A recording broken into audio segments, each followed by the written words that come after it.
Жогорку кеңештин депутаты Марлен Маматалиев анонимдүү жарнамаларга тыюу салууну сунуштады. Тиешелүү мыйзам долбоору коомдук талкууга чыгарылды. Эл өкүлүнүн айтымында мамлекет тарабынан алдамчылыкка каршы күрөш жана элдин санариптик сабаттуулугун арттырууга багытталган иштер күчөтүлүүдө. Ошол эле учурда интернеттеги анонимдүү жарнамалар калкты алдаонун негизги куралы болууда.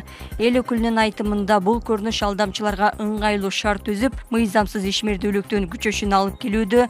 Жарнама берүүчүлөр идентификацияланбаса, мамлекет аларды ыкчам бөгөттөп же жоопко тарта албайт деп айтылат документтин негиздемесинде.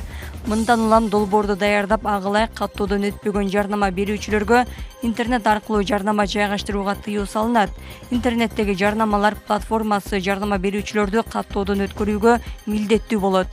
Каттоо тартибин электрондук башкаруу чөйрөсүндө ыйгарым укуктуу мамлекеттик орган аныктап берет. Ысык Атада 22 жаштагы кызды мыкаачылык менен өлтүрдү делген адам 14 жылга кесилди. Тиешелүү чечимди аталган райондук сот чыгарган. Маалыматка ылайык шектүү адам өлтүрүү боюнча күнөөлүү деп табылып, мүлкүн конфискациялоо менен 14 жылга эркинен ажыратылды.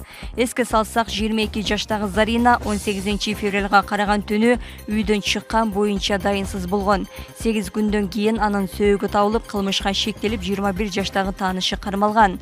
Ал кызды сабап боосу менен муунтуп өлтүргөндүгү айтылган.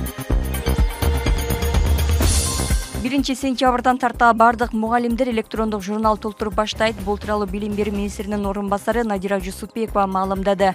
Ал мурда мугалимдер толтуруп келген класстык журнал жокко чыгарылганын айтып, 2025-2026 окуу жылында мугалимдер күндөлүк автоматташтырылган маалымат системасы аркылуу электрондук журналды гана толтурушарын белгиледи.